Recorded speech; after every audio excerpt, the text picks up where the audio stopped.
Let's turn now to the 2022 FIFA World Cup. Just as the tournament is set to kick off its first game in the Middle East, FIFA's president Gianni Infantino has addressed the controversy of hosting the games in Qatar. Of course, I'm not Qatari, I'm not Arab, I'm not African, I'm not gay, I'm not disabled, I'm not really a migrant worker. But I feel like them because I know what it means to be discriminated.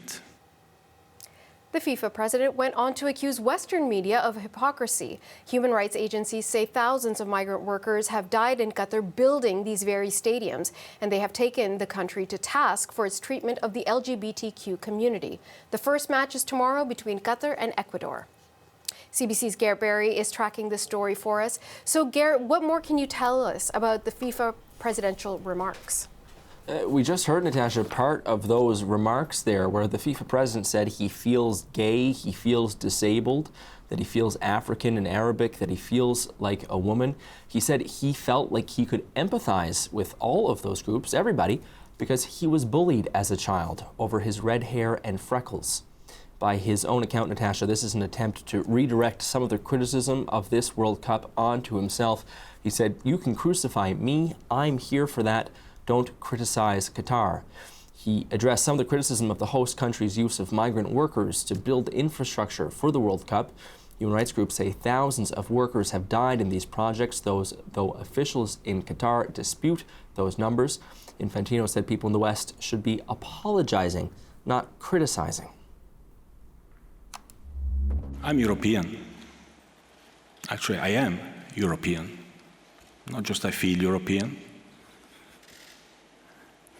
I think for what we Europeans have been doing in the last 3,000 years around the world, we should be apologizing for the next 3,000 years before starting to give moral lessons.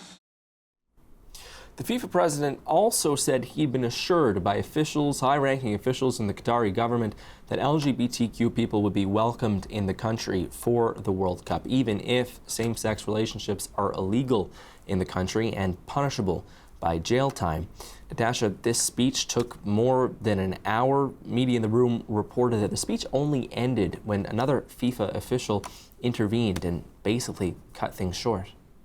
So what's been the reaction to the speech? Many commentators calling this bizarre. We've also heard shameless, harmful, even unhinged as reaction to this speech. It's certainly overtaken the conversation about the World Cup, even if that opening game is in less than 24 hours now. Some who watch FIFA closely are calling the president's remarks outrageous.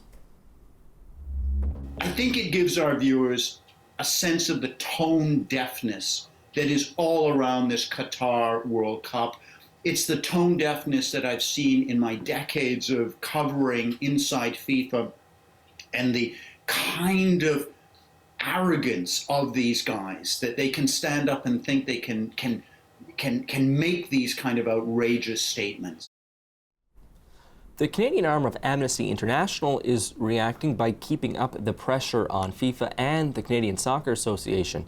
They're asking Canada Soccer to endorse a proposed $440 million compensation fund.